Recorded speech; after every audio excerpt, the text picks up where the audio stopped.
The stars were cold and far away, but Earth was finally reaching for them. The Galactic Coalition had let humanity in, not because they respected them, but because they found them amusing. The idea of humans loud, messy, emotional humans trying. To play soldier among ancient alien races was a joke to most. Earth's Space Force was new. It was fast, loud, and full of people who didn't know their place. The aliens made that clear every chance they got.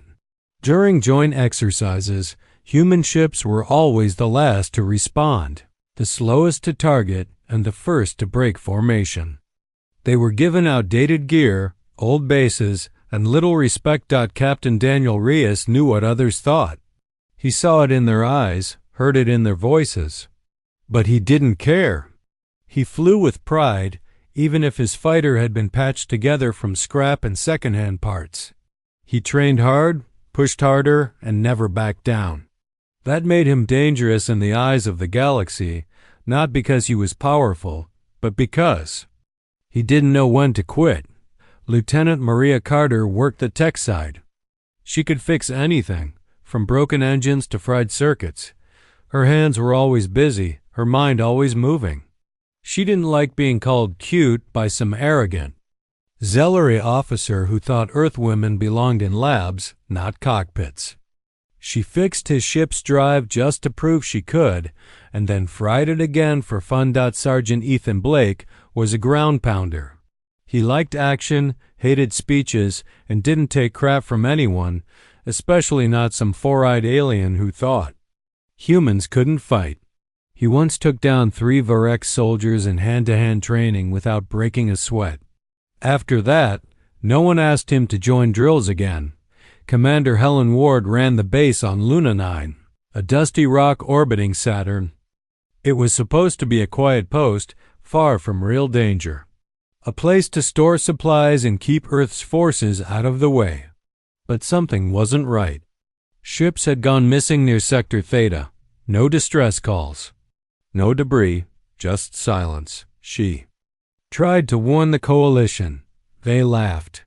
Said it was probably pirates or sensor errors. But she knew better. And deep down, so did the crew. They were used to being ignored, used to being mocked. But this time something felt different. Something was coming. And soon, the galaxy would learn that laughing at Earth came with a price. Asterisk, asterisk, asterisk, asterisk, the humans were not supposed to be good at anything. That was the joke anyway. But jokes did not stop Captain Daniel Reyes from pushing his crew harder every day. He ran drills no one else would. He made them fly in bad weather, shoot blind, and fight dirty. He wanted them ready. Lieutenant Maria Carter worked late every night. The ship systems were a mess, half alien, half Earth-made junk. But she figured things out. She liked puzzles. She liked fixing what others said could not be fixed. One day, she found an old alien power core in storage. It was broken. Nobody had used it in years, but she saw something in it. Something worth trying. Sergeant Ethan Blake trained the Marines like they were going into war. Maybe they were. He taught them how to move in zero-G, how to fight in tight spaces, and how to win even when they were outgunned. We don't have big ships, he told them, so we make do. We make noise. And we scare the hell out of whoever's coming. Commander Helen Ward watched it all. She knew the Galactic Coalition thought Earth was weak, but she also knew that weakness could be a shield. No one feared the weak. No one paid attention to them. That gave Earth time to learn, time to grow. One day Maria called for help. She had taken the broken alien core and rebuilt it with Earth parts. It should not have worked, but it did. Better than expected. The test cannon fired faster, hit harder, and burned brighter than any human weapon before it. Daniel took it up on his fighter. He flew through the training field and fired a single shot. It tore through the target like paper. The aliens watching said nothing. They did not like surprises. Later, a Varex officer came aboard the station. Tall, cold eyes, voice like stone. He told them to stop playing with alien tech. Said Earth was not allowed to build weapons like that. Said they were not ready. Daniel stepped forward. He asked if the Varex were scared. The officer stared. Then he smiled. Not kindly. That night, Daniel and Maria talked. They're watching. Use now, she said. Good, he replied. Let them watch. The laughter was fading. The galaxy was starting to notice. Earth was not just here. Earth was learning. And soon, they would show everyone what they could really do. Asterisk, asterisk, asterisk. The signal came late at night. Faint. Weak. But it was there. Maria was the first to hear it. She had been running tests on the new power core when her screen blinked with strange readings. The signal was not from any known ship. It did not match any friendly code. It was old. Very old. She called Daniel and Ethan. They met in the back of the tech bay, away from listening ears. The three of them looked at the data. The signal had come from a dead alien station floating near a black hole's edge. No one went there. The place was forgotten. Or so they thought. Commander Ward agreed to send a team. Not because she believed it was important, but because she knew something was wrong. Ships had gone missing. Bases had gone silent, and the coalition still said nothing. If the humans wanted answers, they would have to find them themselves. Daniel flew the mission. His fighter was fast, quiet. He had Maria beside him, watching systems, checking scans. They moved slow, careful. The station was dark, broken. Time and space had eaten at it for centuries. But inside, something still worked. They landed on the outer shell. The air was thin. Lights flickered. Something had been here before them. Not aliens, not reavers. Something else. Something that left traps. Maria found the message first. It was buried deep in an old console. She pulled what she could. Words in many languages. Most were lost. But one phrase repeated over and over. The Reavers return. Ethan stood guard. He did not like this place. Too quiet. Too empty. Then the lights came on. Not all at once. Slowly. Like something waking up. They ran. Just in time. Behind them, walls shifted. Metal moved. A trap had been set. Someone or something had been waiting. Back on the ship, they played the message again. Commander Ward listened. Her face turned cold. We need to tell Earth, she said. They won't believe us, Daniel replied. Then we make them. Listen, no one knew who built the station, or how the message got there. But now they knew one thing for sure. The Reavers were not just raiders, they were coming. And they had been planning this for a long, long time. The galaxy laughed at Earth. But Earth had heard the warning first. And they were ready to fight. Asterisk, asterisk, asterisk, asterisk. The attack came without warning. No signal. No talk. Just fire from the dark. Daniel was on patrol when it started. His radar lit up like a storm. Enemy ships, dozens of them, dropped out of warp near Luna 9. The Galactic Coalition had warned Earth to stay out of real wars. Now they were paying the price. Commander Ward tried to call for help. The Coalition answered once. Then their ships turned and ran. They left Earth's forces behind. Alone. Looks like we're on our own, Ethan said, loading his rifle. Maria worked fast in the control room. She rerouted power to shields, patched broken systems, and locked down every door. The base was old. It wasn't built for this kind of fight. But she made it hold. Daniel led the air defense. He flew hard and low, dodging enemy fire, trying to buy time. His wingman went down in the first minute. He didn't have time to mourn. He just kept firing. Ethan took his squad to the outer ring. The Reavers landed troops. Ugly, fast, and hungry. They tore through metal like paper. Ethan met them at the gate. His team was small, but they knew how to fight. They used traps, smoke, and close shots. They bled, but they held. Back on the command deck, Maria saw the truth. They couldn't win. Not like this. She looked at her console. At the alien core she had fixed weeks ago, it was strong, too strong for normal use. But not for one last move. She called Daniel. I can overload the reactor. How bad will it be? Big. Do it. Daniel gave the order. All friendly units pulled back. The Reavers pushed forward, thinking they had won. Then Maria hit the switch. The base exploded in a flash of light. The reactor, fused with alien tech, blew like a tiny sun. Ships melted. Troops burned. The shock wave rolled through the station. Like thunder. When the dust cleared, only 3 human ships remained. The rest were gone. The Reavers had lost more, but they were still coming. Daniel limped his fighter back to the last ship standing, the Liberty. He looked at the stars and clenched his fists. They left us, he said. They won't again, Maria whispered. They were not heroes. Not yet, but they were alive. And now they had a reason to fight, a real one. Asterisk, asterisk. The Liberty and the 2 surviving ships ran silent through deep space. No lights, no signals, just drifting like wreckage.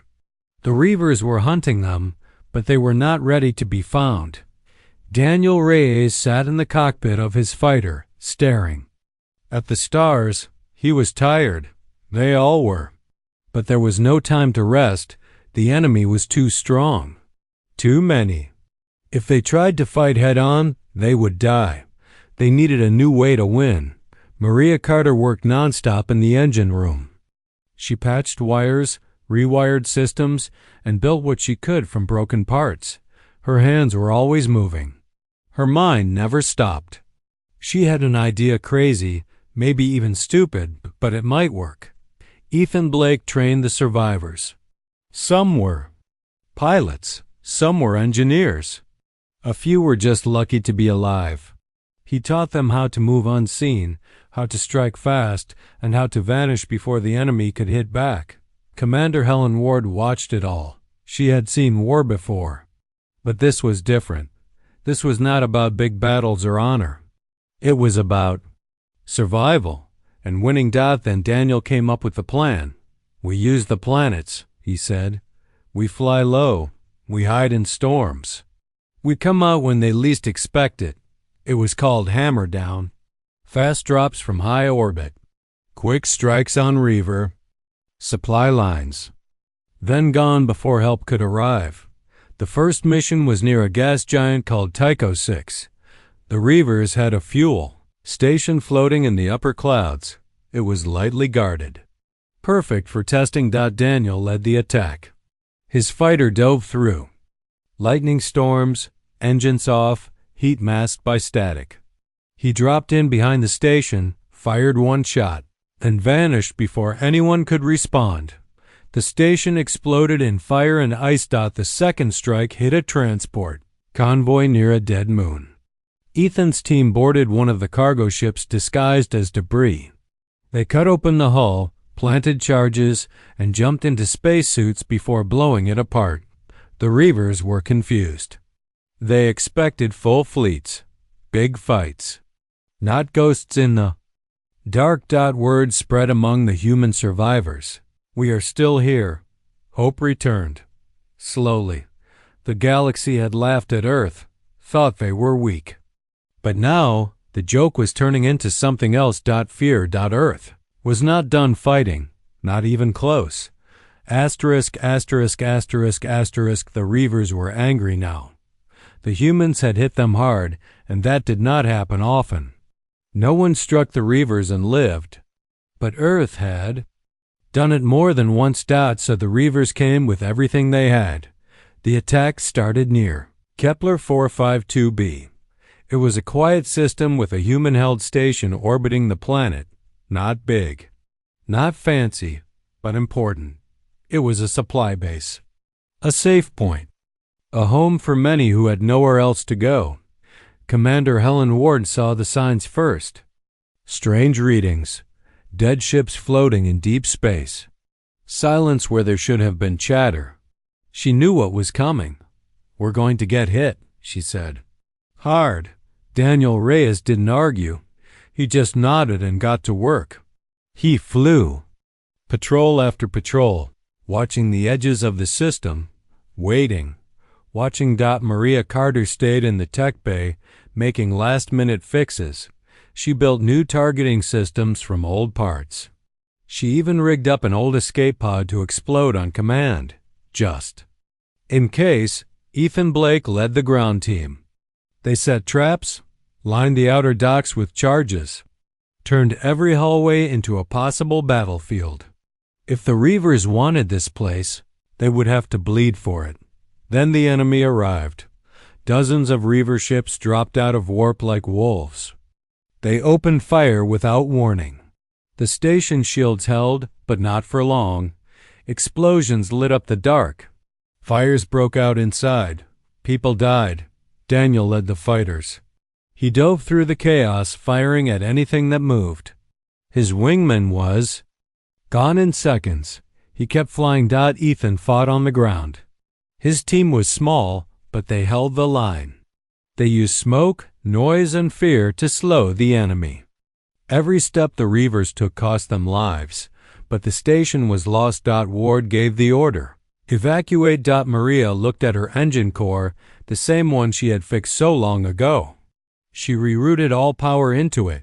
One last blast. One last punch. She hit. The switch. The station exploded in a wave of fire and metal. It took 3 Reaver ships with it, and dozens of troops. When the dust cleared, only a few human ships remained. But they were alive, and the galaxy was starting to understand. Earth did not run. Earth did not quit. Earth fought. Even when they were supposed to lose, even when they had nothing left. *****, the explosion of the station near Kepler 452b lit up the news across human space. It was not a victory, but it was not a total loss either. The Reavers had taken the base, but they had paid more than expected. And Earth had made a statement. People back home began to believe. Recruit centers filled with new faces. Engineers, pilots, soldiers, all wanting to fight.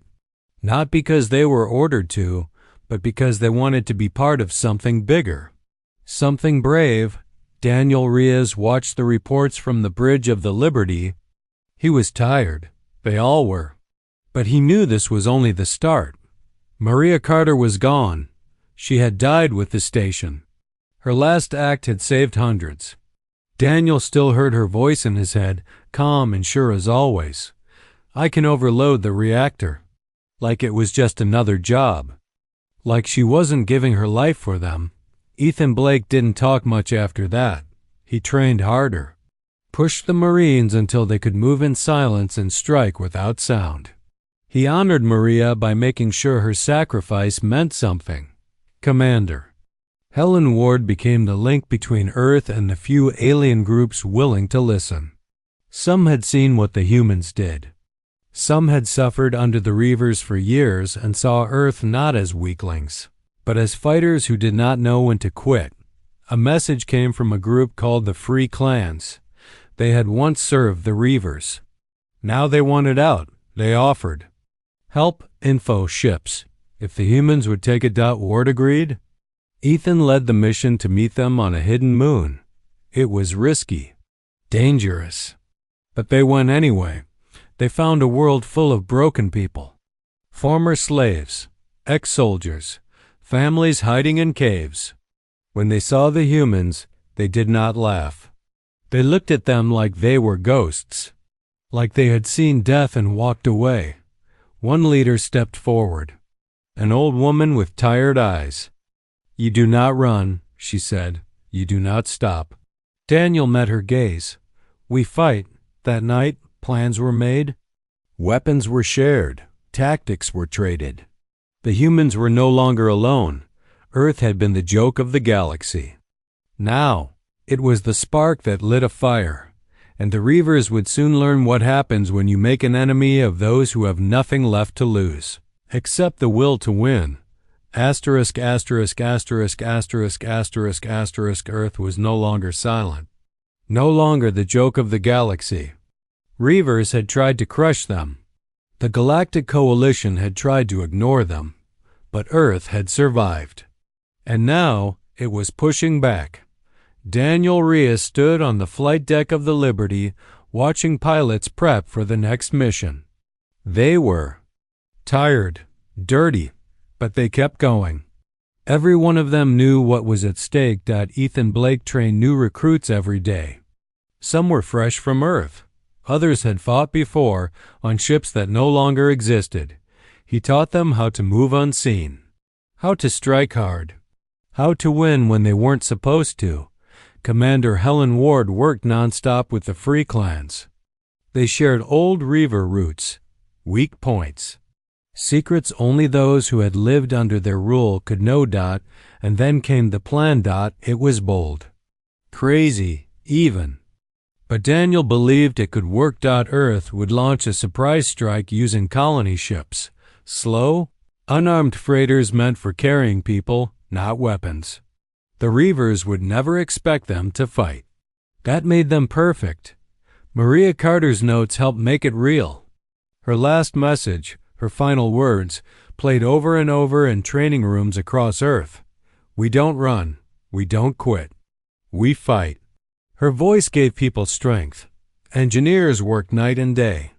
They stripped cargo holds and filled them with fusion warheads. Drones flew ahead, programmed with wild flight paths no alien AI could predict. The humans called them ghosts. The first wave launched without warning. Ships dropped out of warp near key Reaver outposts. They fired and vanished before the enemy could respond. One drone hit a command center on a frozen moon. Another slammed into a fuel depot orbiting a dead planet. Explosions lit up the dark like stars being born. The Reavers scrambled. They sent fighters, but the drones were too fast, too unpredictable. Then came the phrase that spread through human space like fire. Fire in our veins. It started as a whisper among soldiers. Then it became a chant, a symbol. Proof that Earth was not afraid. Across colonies, on ships, in hidden bases, humans raised fists and whispered the words like a promise. The galaxy had laughed. Now it listened. And soon it would learn that Earth did not just fight to survive. It fought to win. ****. The Reavers were done playing games. Earth had hurt them more than any enemy in a long time. And now they came to end it. Their fleet gathered near the edge of human space. Big ships. Ugly ships, dozens of them. They moved like a storm, dark and full of rage. Their message was clear. Earth would burn. Commander Helen Ward saw the reports first. She read the numbers, saw the maps, knew what was coming. She did not panic. She called every ship still flying under Earth's flag. Every pilot, every soldier, every fighter who still believed. Daniel Reyes got the call while running drills in deep space. He looked at the data and clenched his jaw. The Reavers were coming for Earth itself, not just for bases or ships. For everything. We don't run, he said. We fight here. Ethan Blake led the ground forces on Luna. It was the last big base before Earth. If it fell, the planet would be next. He moved fast, setting traps, calling in help, getting civilians off-world. He knew people would die. But he also knew they would not go quietly. Across the colonies, humans answered the call. Old ships were pulled from storage. Farmers became fighters. Engineers built weapons out of scrap. Everyone had one goal: protect Earth. The battle started far from the planet near Saturn's orbit. Human ships met the Reavers head-on. They were outnumbered, outgunned, but they fought anyway. Daniel led the airstrike. He flew through fire and metal, dodging shots, hitting hard. His wingman took a direct hit. He kept going. Ethan held the line on Luna. Reaver troops landed in waves. He met them with fire and steel. He lost good men and women. But he did not give an inch. Back on Earth, people watched the sky light up with war. They did not hide. They stood outside, looking up, knowing their world was being defended. And then came the signal. A final push, a last strike. Daniel led the charge through a hidden wormhole route Maria had mapped before her death. He came out behind enemy lines. He dove straight into the heart of the Reaver fleet. One by one, human ships followed. They hit hard, fast, unforgiving. The Reavers had thought Earth was weak. Easy prey? They were wrong. Earth was home, and no one would take it without a fight. Asterisk, asterisk, asterisk, asterisk. The battle for Earth was the loudest thing the galaxy had ever heard. Not because of the ships or the weapons, but because of the people fighting to protect their home. Daniel Reyes flew through fire and smoke, his fighter damaged but still flying. He led the last wave through the wormhole route Maria had mapped before she died. She wasn't there to see it, but her work brought them right behind enemy lines. The Reavers didn't expect it. They thought Earth would fall like the others. But Earth fought like a storm. Ethan Blake held Luna's surface with everything he had. The Reavers kept coming, dropping troops by the hundreds. But Ethan and his Marines met them at every turn. They used traps, ambushed, and anything they could find to slow the enemy down. Commander Helen Ward stayed on the command deck, giving orders, moving ships, and holding the line. She knew this was it. The end of everything, or the start of something. New dot, and then came the signal.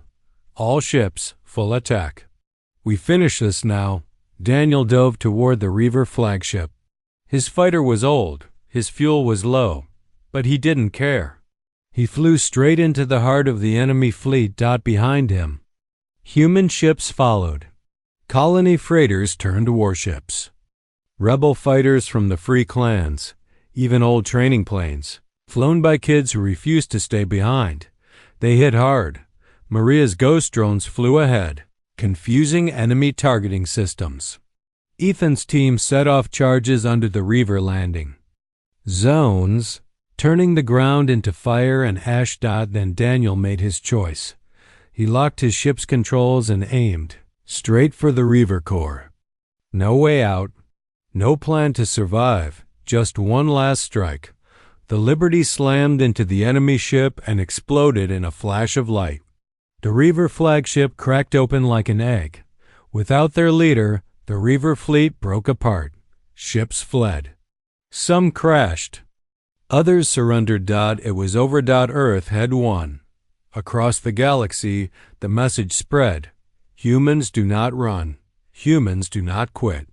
Humans fight, and when the galaxy laughed at Earth's Space Force until the first battle began, they learned the truth too late. Earth did not just belong in space. Earth had earned its place, with fire and with honor.